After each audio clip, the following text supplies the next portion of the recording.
Selamat malam pemirsa, selamat datang di iNewsroom. Bersama saya Davi Pratama. Pemirsa, kami akan membahas berita utama secara mendalam, komprehensif, dan tentunya eksklusif. Sebagai pembuka iNewsroom kali ini, kami miliki informasi aksi Hari Buruh Internasional yang digelar di depan gedung DPR RI Jakarta berakhir ricuh. Petugas memukul mundur masa aksi. Petugas mundur nih, petugas mundur. Mundur nih ya. Aparat kepolisian memukul mundur masa aksi di depan gedung DPR Jakarta.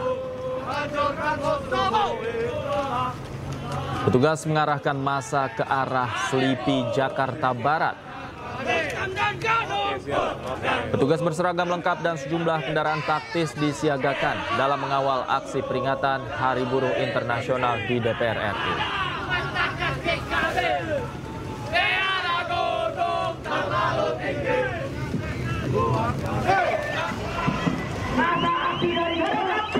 Sebelumnya kericuhan terjadi saat polisi memukul mundur massa pada Kamis sore.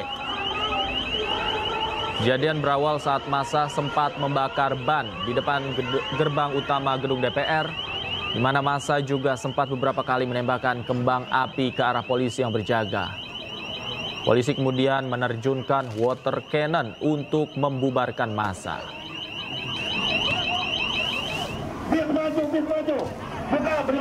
Buka.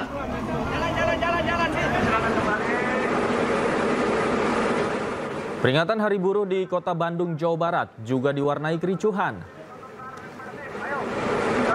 Ratusan buruh berpakaian hitam-hitam melaksanakan demonstrasi di kawasan Cikapayang, Dago, Kota Bandung, Jawa Barat.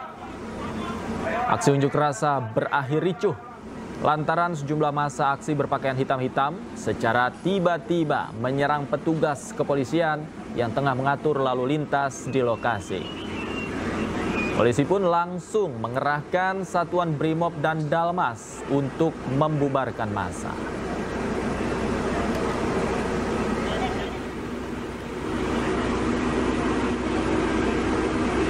Pada saat selesai mereka melakukan aksinya, ya menyampaikan aspirasi dan juga melakukan penyampaian orasi, kita melakukan pengamanan mereka untuk kembali.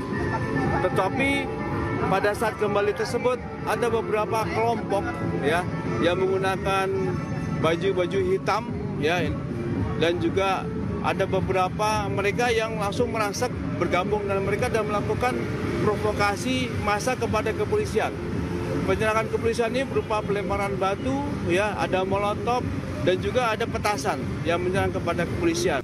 Sebelumnya pemirsa, ribuan buruh dari berbagai daerah madati kawasan Monas, Jakarta Pusat dalam peringatan Hari Buruh Internasional atau May Day 2025. Dalam aksinya, para buruh memiliki 6 tuntutan yang mereka sampaikan secara langsung kepada Presiden Prabowo.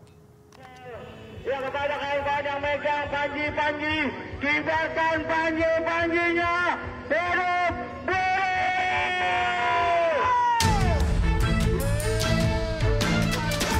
Ratusan ribu buruh diperkirakan hadir dalam peringatan Hari Buruh Internasional di Monas hari ini. Mereka datang dari berbagai kota seperti Jakarta, Banten, dan beberapa kawasan industri di Jawa Barat. Para buruh berkumpul di Monas dan menyampaikan tuntutan mereka dengan berorasi. Konfederasi Serikat Pekerja Indonesia sebagai penggagas aksi menyampaikan aspirasinya. Setidaknya ada 6 tuntutan yang mereka suarakan pada Hari Buruh kali ini. 6 tuntutan yang disuarakan buruh adalah penghapusan sistem kerja outsourcing, pembentukan satuan tugas pemutusan hubungan kerja, perealisasian upah layak pekerja, pengesahan RUU Perlindungan Pekerja Rumah Tangga, revisi Undang-Undang Nomor 13 Tahun 2003 tentang Ketenagakerjaan, dan pengesahan RUU Perampasan Aset untuk memberantas korupsi. Peringatan Hari Buruh kali ini juga dihadiri oleh Presiden Prabowo Subianto dan pejabat negara lainnya. Di atas panggung, Presiden Prabowo juga sempat berpidato dan berjanji akan menindaklanjuti tuntutan buruh. Dari Jakarta, tim liputan iNews melaporkan. Presiden Prabowo Subianto menghadiri peringatan Hari Buruh 2025 di lapangan Monas, Jakarta. Prabowo menjadi presiden kedua yang hadir dalam peringatan Hari Buruh sejak tahun 1965.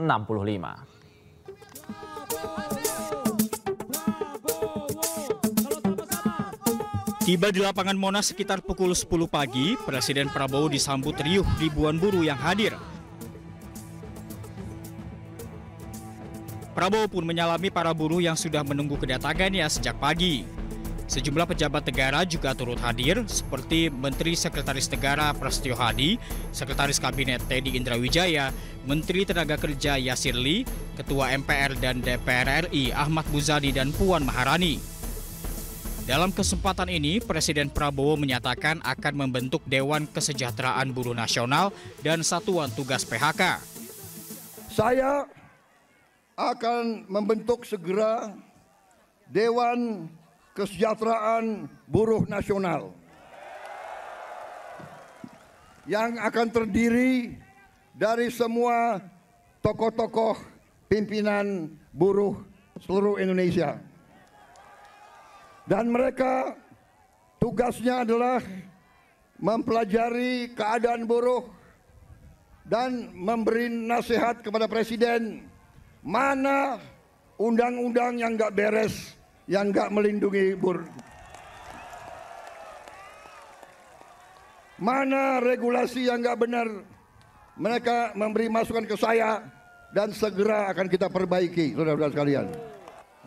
Kita juga atas saran dari pimpinan buruh, atas saran dari Pak Said Iqbal dan Pak Jumbur, kita akan segera membentuk Satuan Tugas PHK.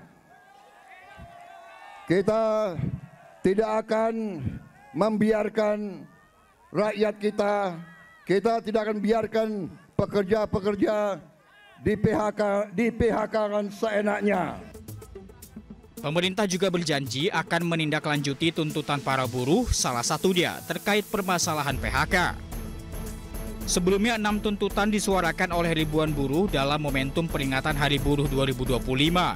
Mereka menuntut penghapusan outsourcing hingga pengesahan RUU perampasan aset koruptor. Dari Jakarta, Tim Liputan iNews melaporkan. Kami mohon maaf, pemirsa, informasi yang baru saja Anda saksikan adalah informasi mengenai bentrokan di kawasan Kemang, Jakarta Selatan. Sementara itu, kurang dari 24 jam, polisi berhasil menangkap preman yang bentrok di Kemang, Jakarta Selatan. Selain pelaku, polisi juga mengamankan sejumlah barang bukti berupa senapan angin dan senjata tajam.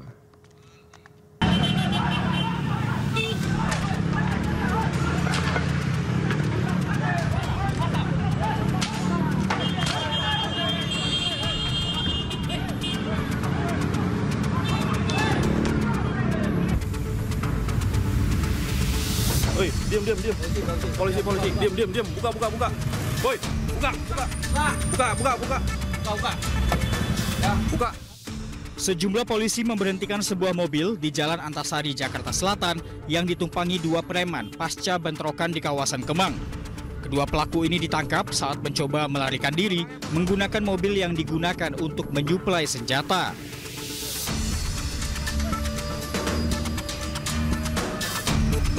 Pria berinisial AK dan MAG yang diduga menjadi pelaku utama kemudian digiring ke sebuah rumah di kawasan Kemang yang diduga menjadi tempat penyimpanan senjata.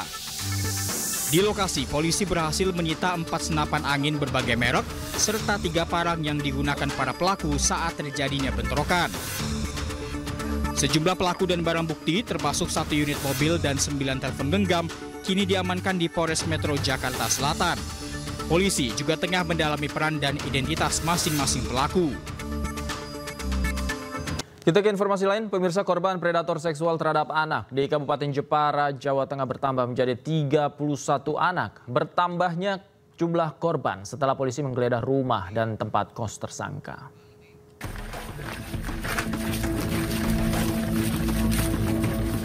Setelah melakukan penggeledahan di 2 lokasi berbeda, jumlah korban predator seksual yang semula 21 anak kini bertambah menjadi 31 anak. Penggeledahan dilakukan di rumah dan tempat kos pelaku yang diduga menjadi lokasi kejahatan seksual pelaku. Tersangka berinisial S yang berusia 21 tahun ini mencabuli korbannya dengan rentang usia dari 12 hingga 17 tahun. Korban sebagian besar berasal dari daerah Jepara, selebihnya dari Jawa Timur, Semarang, dan Lampung. Sementara jumlah 31 korban diperoleh berdasarkan dokumen video yang didapat dari ponsel tersangka. Terungkapnya kasus ini berawal dari laporan keluarga korban yang menemukan video tidak senonoh di telepon genggam anaknya usai diperbaiki karena rusak. Bagaimana pelaku ini melakukan kegiatan ini yang sudah kami perdalam, ya. Tetapi yang pasti bahwa dengan penggunaan media sosial dia telah merayu korban-korban anak di bawah umur ini, kemudian diminta untuk buka baju dan buka segalanya. Jika tidak mau, maka akan disebarkan. Sementara itu, Bareskrim Polri memastikan akan menindak tegas pelaku pencabulan terhadap 31 anak. Bareskrim juga telah mengerahkan bantuan teknis dan koordinasi untuk mendukung proses hukum dan pemulihan korban. Bareskrim Polri melalui Direktorat PPA dan PPO memberikan backup terhadap penanganan kasus tersebut dan bantuan teknis yang dilakukan oleh Puslap 4, Pusiden Bareskrim Polri, dan Pusdokes Polri. Lalu bersinergi dengan Komisi Perlindungan Anak Indonesia dalam hal pemantauan, pengawasan, dan advokasi perlindungan anak. Polisi masih terus mendalami guna mengungkap motif tersangka. Untuk mempertanggungjawabkan perbuatannya, tersangka terancam hukuman 12 tahun penjara. Dari Jepara, Jawa Tengah, Alip Sutarto, iNews melaporkan. Dan pemirsa, untuk mengetahui update terkini peringatan Hari Buruh di depan Gedung DPR RI, kami telah terhubung dengan rekan kami Aya Nufus di kawasan Gedung DPR Jakarta. Selamat malam, Aya. Apakah saat ini masa pengunjuk rasa sudah dipukul mundur oleh petugas?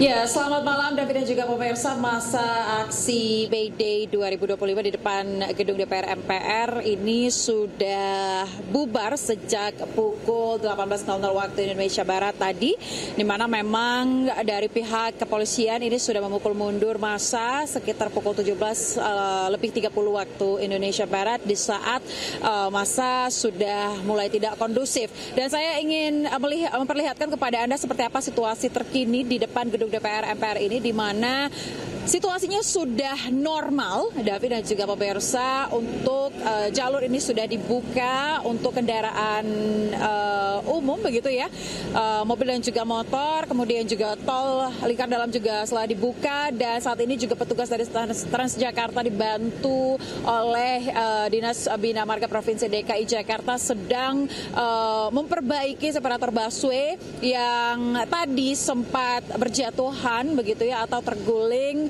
karena adanya masa aksi May Day 2025 di depan gedung DPR MPR ini.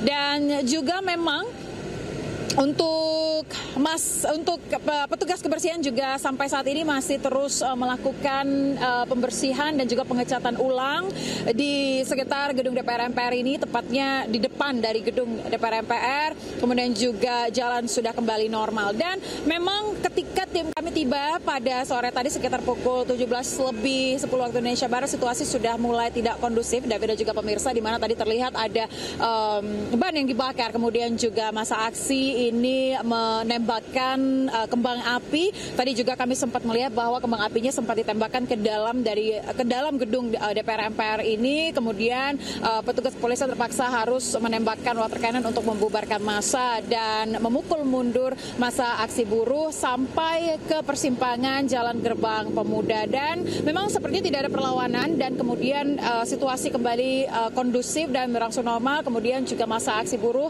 ini langsung bubar sekitar pukul 18.00 waktu Indonesia Barat. Dan sore tadi, sejak pagi tadi, memang David dan juga pemirsa, para aksi buruh ini yang tergabung di Aliansi KSBSI dan juga Gerakan Buruh Bersama Rakyat atau GEBRAK ini menuntut setidaknya ada 18 tuntutan Yang mana memang untuk aksi ini berbeda dengan masa aksi yang berada di Monas, yang mana mereka ini menolak bergabung dengan masa aksi di Monas karena memang menolak mendukung kebijakan pemerintah. Dan dapat saya bacakan begitu ya beberapa tuntutan, salah satunya adalah memang mereka ini menuntut untuk pencabutan Undang-Undang Cipta Kerja dan juga peraturan turunannya hingga penolakan keterlibatan militer dalam urusan sipil. Dan hingga saat ini situasi sudah kembali normal, Davi, dan jalan sudah dibuka, petugas sudah kembali membersihkan. Sementara demikian. Baik, terima kasih Aya Nufus melaporkan langsung dari depan gedung DPR RI Jakarta. Selamat bertugas kembali, Aya. Kembali di Newsroom, pemirsa, pemerintah Provinsi Jawa Barat menggagas program pembinaan bagi pelajar bermasalah dengan menempatkan di barak militer. Program itu akan dilaksanakan pada 2 Mei besok yang bertujuan membentuk disiplin, membenahi pola hidup, serta membangun karakter anak-anak yang sulit diatur di lingkungan rumah.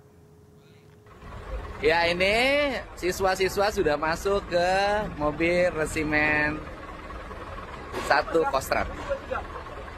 Ya. Mereka akan mengikuti pendidikan dan rata-rata mereka adalah tawuran, merokok, bahkan ada yang pakai narkoba. Pak Danmen, saya nitip anak-anak harapan bangsa ya. Siap, laksanakan. Ya, laksanakan. Mudah-mudahan ke depannya bisa masuk Akademi Angkatan Darat, Amin. Akademi Angkatan Udara, Amin. Akademi Angkatan Laut, Amin. Akademi Kepolisian, IPDN. Mudah-mudahan jadi balager. Maraknya kasus tawuran serta pelajar yang terlibat geng motor membuat pemerintah Provinsi Jawa Barat mengeluarkan aturan khusus untuk memiliterisasikan anak yang bermasalah.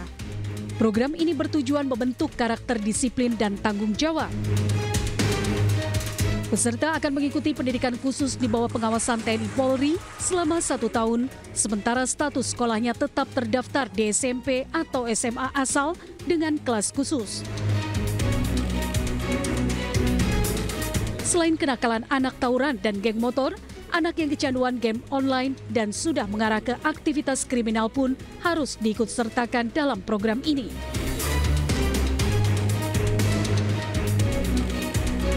Rencananya program akan dimulai pada 2 Mei 2025 dengan peserta anak-anak bermasalah atau terlibat tindak kriminal. Pada prinsipnya, TNI AD siap mendukung program-program pemerintah daerah sesuai dengan apa yang diamanatkan dalam undang-undang sebagai tugas TNI. Pemerintah juga menegaskan program ini akan dipantau ketat untuk memastikan tujuan pendidikan tercapai serta mengurangi tingkat kenakalan remaja. Dari Bandung, Jawa Barat, Ervan David, iNews melaporkan. Pemirsa, Pemda Purwakarta, Jawa Barat bekerja sama dengan TNI Resimen Artileri Medan 1 guna melakukan pembinaan karakter pelajar bermasalah. Pada gelombang pertama, 39 pelajar mengikuti pembinaan selama 14 hari.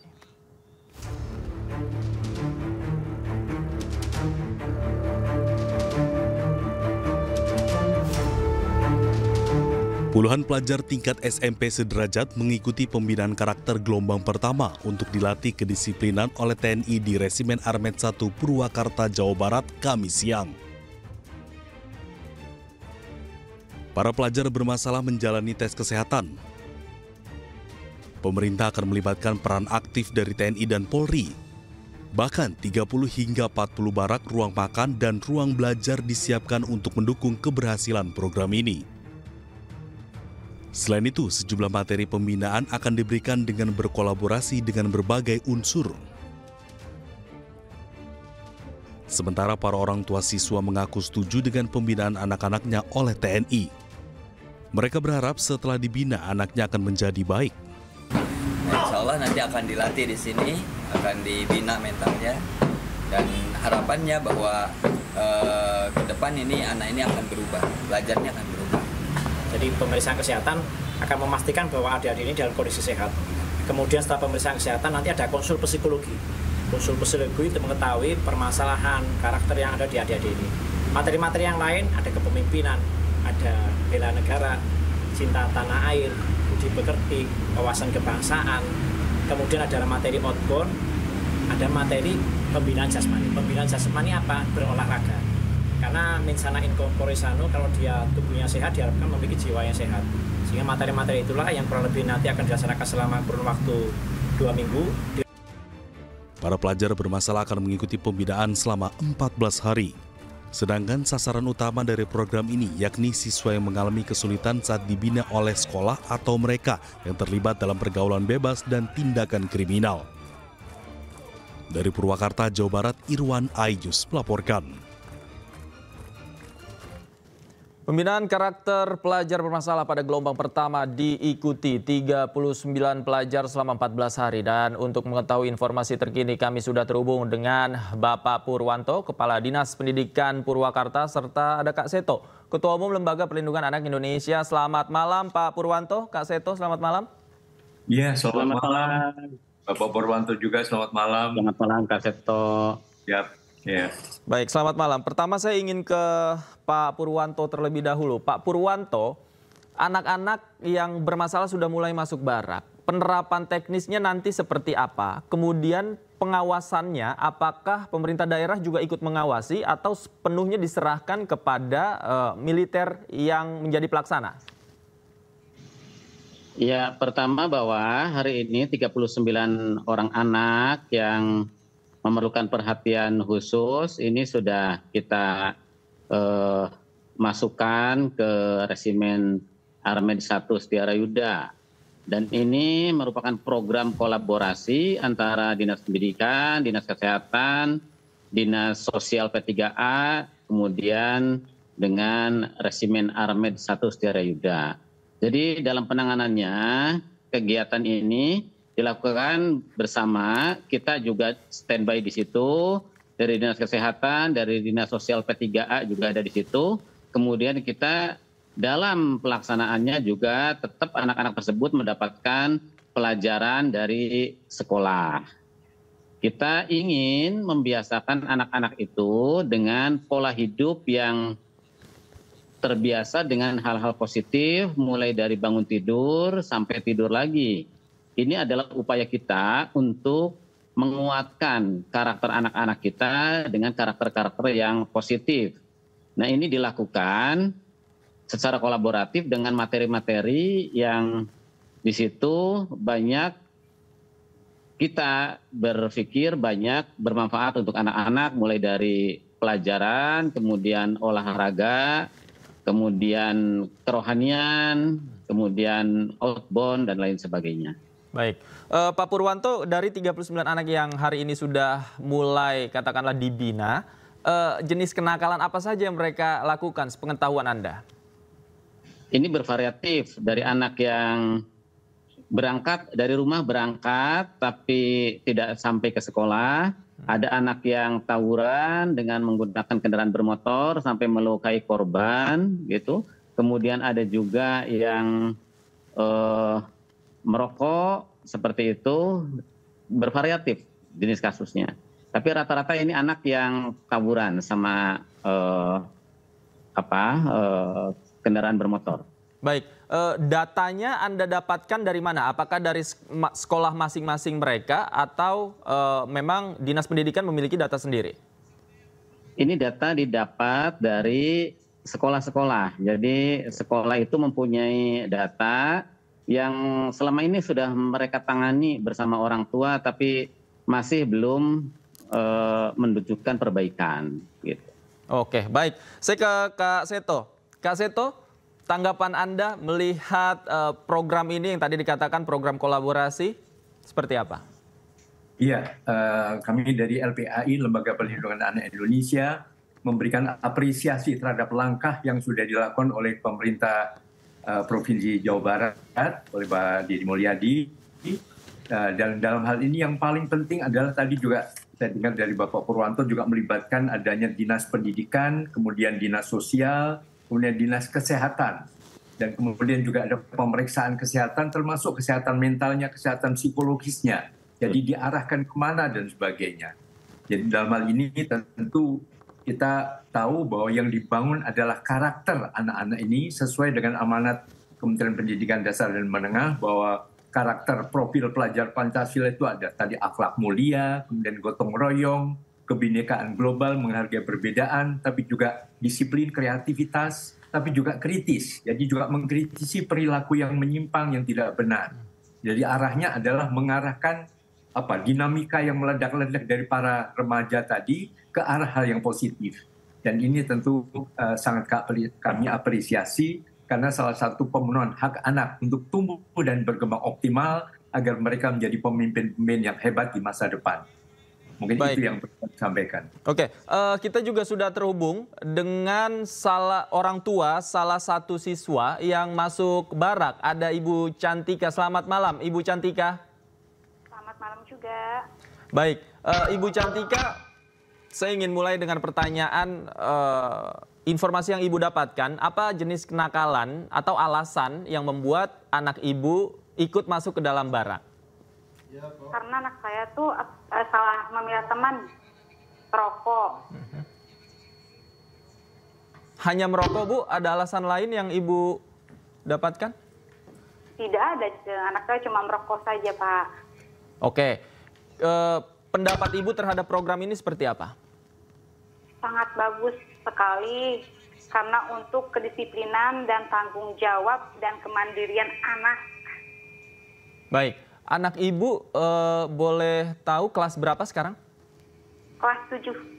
Kelas 7. Oke. Ya. Dengan program ini apa sih? Mungkin Ibu ada pertanyaan, kemudian Ibu ada keinginan bagaimana anak Ibu akan belajar di barak TNI. Apa yang ingin Ibu sampaikan?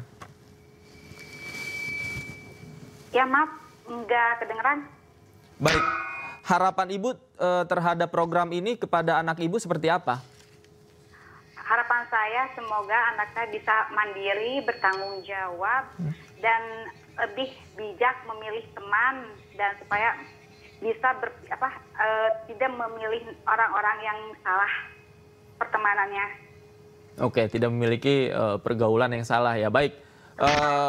Ibu Cantika, Pak Purwanto dan Kak Seto, kita bahas selengkapnya, kita lanjutkan diskusi kita di segmen selanjutnya. Jangan kemana-mana Bapak Ibu, pemirsa, kami masih akan kembali dengan diskusi kami usai jeda berikut, tetaplah di iNewsroom. Kembali di iNewsroom, pemirsa, saya masih bersama dengan Kepala Dinas Pendidikan Purwakarta, Pak Purwanto, Kak Seto, dan Ibu Cantika. Saya ke Pak Purwanto terlebih dahulu. Pak Purwanto, mendidik seorang anak ini kan berbeda dengan mendidik prajurit. Nah, sementara tempat pendidikannya ini ada di dalam barak TNI. Apakah kurikulumnya berbeda? Kemudian bagaimana kemudian teknis pengajarannya dan juga mata pelajaran yang memang ditinggalkan di sekolah? Ya, pertama bahwa tentu anak-anak itu sangat berbeda dengan militer, termasuk dengan calon militer. Ini ada anak-anak yang anak-anak sekolah gitu, dan saya yakin bahwa TNI juga melakukan perlakuannya terhadap anak-anak berbeda dengan calon-calon yang akan masuk ke militer. Kemudian ini adalah upaya pembiasaan anak gitu ya. Jadi upaya pembiasaan anak, karena pembiasaan anak ini harus dilatih gitu. Nah, untuk pendidikannya ini bahwa kita mengirimkan guru-guru ke sekolah. Ini dalam 1 minggu ini yang kelas 9 itu kan ada ujian. Nah, ujiannya kita kirim ke sana, oleh gurunya dikirim ke sekolah. Jadi pembelajarannya tetap berjalan.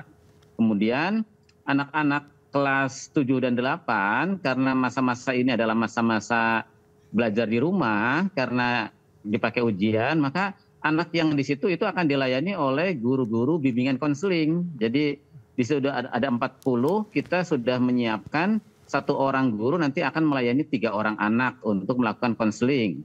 Di samping psikolog yang kita siapkan dari P2 TP2A dari Pusat Pelayanan Terpadu Pemberdayaan Perempuan dan Anak dari Dinas Sosial P3A. Nah, ini terus berjalan karena kita ingin melatih anak-anak kita itu mulai dari bangun tidur, pembiasaan itu yang tidak mereka temukan di rumah-rumah, di sekolah-sekolah. Karena sekolah kan hanya harus sampai jam 1, kemudian pulang ke rumah. Kalau orang tuanya mampu mengendalikan mereka, nah kalau tidak ini kan ada yang hilang. Sehingga anak-anak yang seharusnya tumbuh pada hal-hal yang positif karena tidak terperhatikan selama 24 jam misalnya, dia akan lari mendapat perhatian dari tempat-tempat yang mungkin bisa merubah pola pikir, pola sikap dan pola laku mereka gitu. Baik, saya ke Kak Seto. Kak Seto, apa yang harus diperhatikan dalam mendidik anak di barak militer barangkali agar pendidikannya tidak terlalu berlebihan, katakanlah begitu, dan pendidikannya ini efektif dalam waktu 14 hari? Ya, sebagaimana diungkapkan Pak Purwanto ya, jadi ini tetap adalah anak. Jadi mohon tidak dengan cara-cara militer. Artinya prinsipnya kedisiplinannya boleh itu diambil, jadi tetap harus ramah anak atau layak anak istilahnya. Ini yang selalu dikampanyekan juga oleh Kementerian Pemberdayaan Perempuan dan Perlindungan Anak, bahwa apakah itu di sekolah, apa di masyarakat, di kota, makanya ada kabupaten kota layak anak dan sebagainya, maka pendidikan juga harus layak anak. Jadi demi kepentingan terbaik bagi anak, makanya sangat apresiasi bahwa ini juga ada pendampingan guru BK, ada psikolog dan sebagainya, supaya masalah kejiwaan anak juga tetap terpantau. Ini adalah hak tumbuh dan berkembang bagi anak-anak. Jadi bahkan kami kalau diizinkan, mungkin melalui Bapak Purwanto, kami dari LPAI juga ingin meninjau keadaan itu di sana sehingga betul-betul semua optimal sesuai dengan tadi adalah demi membangun karakter profil pelajar Pancasila tadi. Jadi unsur akhlak mulia, unsur gotong royong, unsur kebinekaan, unsur juga kemandirian, kreativitas, tapi juga kritis. Jadi berani mengkritisi apa yang menyimpang dari perilaku anak-anak tadi, apakah merokok, apakah tawuran, apakah geng motor, dan sebagainya. Jadi semua demi kepentingan terbaik untuk anak. Oke, kalau dalam waktu 14 hari, Kak Seto, menurut Anda akan efektif mengubah karakter anak? Iya, tentu tergantung dari semua program yang dilakukan tadi ya. Jadi pada prinsipnya memang kalau memang bisa itu juga jangka panjang. Nah ini mohon yang juga dilanjutkan di sekolah. Apa yang sudah diterima dari pendidikan disiplin dari tadi unsur TNI dan Polri itu yang diambil positifnya untuk anak. Bahkan sekali lagi tadi kalau kami diizinkan kami juga akan memantau apakah pada saat saya di barak atau setelah nanti ada di lapangan. Mungkin melalui Bapak Purwanto kami akan meninjau juga ke tempat-tempat yang mengamati anak-anak hasil dari pendidikan secara disiplin yang dikenalkan pada unsur militer tadi. Tapi diambil positifnya dan tetap layak anak atau ramah anak. Baik. Oke, saya ke Bu Cantika. Bu Cantika nggak khawatir meninggalkan anaknya di barak TNI, Bu?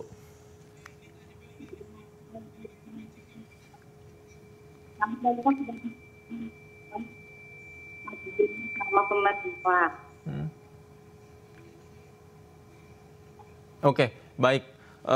Saya ke Pak Purwanto deh. Pak Purwanto, tadi ada masukan untuk melibatkan LPAI, Kak Seto, dan kawan-kawan dalam penerapannya, meninjau. Akan seperti apa nanti aspirasinya? Ya, tentu kita akan bersenang hati karena ini kan sebuah ikhtiar yang perlu divalidasi. Kami tentu akan sangat terbuka terhadap masukan-masukan dari Kak Seto dan kawan-kawan karena ini adalah ikhtiar kita untuk anak-anak kita. Jadi semuanya harus bisa berkontribusi itu. Baik, terima kasih. Kita nantikan prosesnya seperti apa, semoga bisa efektif ya mengubah karakter anak-anak jadi lebih baik seperti harapan orang tua dan sekolah. Terima kasih Pak Purwanto, Kak Seto juga terima kasih banyak Ibu Cantika. Terima kasih sudah bergabung bersama kami. Selamat malam Bapak Ibu, sehat selalu. Selamat malam, terima kasih Kak Seto, Bu Cantika. Pemirsa, otoritas Israel kewalahan kendalikan kebakaran hutan terbesar yang melanda perbukitan Yerusalem. Kami segera kembali, tetaplah di Newsroom.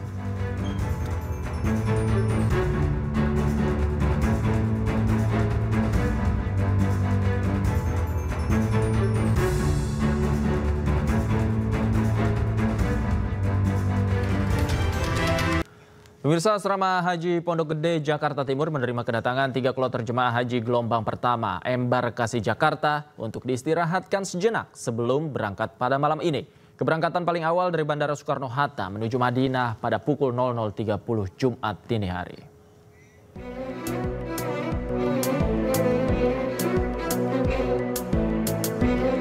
Dengan diarahkan petugas pendamping haji, gelombang pertama jemaah calon haji embarkasi Jakarta dari Jakarta Utara dan Banten telah tiba untuk beristirahat di Asrama Haji Pondok Gede, Jakarta Timur. Saat tiba, sebanyak 3 kloter jemaah calon haji dari Jakarta Utara dan Banten melakukan sejumlah tahapan melalui layanan one-stop service di Asrama Haji Embarkasi Jakarta. Di asrama haji ini juga diberlakukan sistem Mekah Route, di mana pemeriksaan imigrasi telah terintegrasi sehingga tak perlu melewati imigrasi Indonesia saat berada di bandara. Para jemaah akan diberangkatkan menuju Bandara Soekarno-Hatta dengan jadwal paling awal pukul 00.30 waktu Indonesia Barat, Jumat dini hari. Jadi one stop service kita di embarkasi JKG ini, jamaah mulai dari kedatangan gitu ya, langsung disambut oleh panitia. Mereka langsung duduk di ruang tunggu di sini sambil menunggu pemeriksaan. Lalu kemudian one stop service itu ada pemeriksaan kesehatan. Lalu kemudian mereka akan menerima living cost ya selama di perjalanan nanti. Kemudian mereka juga akan mendapatkan kartu makan selama di sini ya, ada dapat makan, kartu kamar ya, lalu kemudian akan mendapatkan gelang haji, dan yang terakhir mereka mendapatkan paspor. Khusus untuk jamaah DKI Jakarta, kita menambahkan ada 1 buku panduan manasik harian bagi jamaah haji dari DKI Jakarta. Jadi jamaah tinggal membaca hari ini apa saja aktivitasnya, terus seperti itu. Para jemaah calon haji pun mengaku senang akhirnya bisa berangkat ke Tanah Suci setelah menanti belasan tahun lamanya. Aduh, saya alhamdulillah banget. Cita-cita emang dari dulu pengen naik haji, sekarang udah tercapai alhamdulillah. 13 tahun. 13 tahun? Iya. Mulai persiapan haji ya alhamdulillah saya udah dipersiapkan. Sebelum pendaftaran saya udah dipersiapkan, terutama keuangan ya. Iya. Kalau masalah kesehatan gimana Pak? Masalah kesehatan saya alhamdulillah dicek di puskesmas semua serba fit. Diketahui untuk jadwal perpindahan lokasi tiap sesi ibadah, nantinya para jemaah calon haji gelombang 1 akan diberangkatkan pada 2 Mei besok ke Madinah. Kemudian tanggal 11 Mei ke Mekah, 4 Juni menuju Padang Arafah, dan 25 Juni kembali pulang ke Indonesia. Dari Jakarta, Comar Henda, Zulkarnain, iNews melaporkan.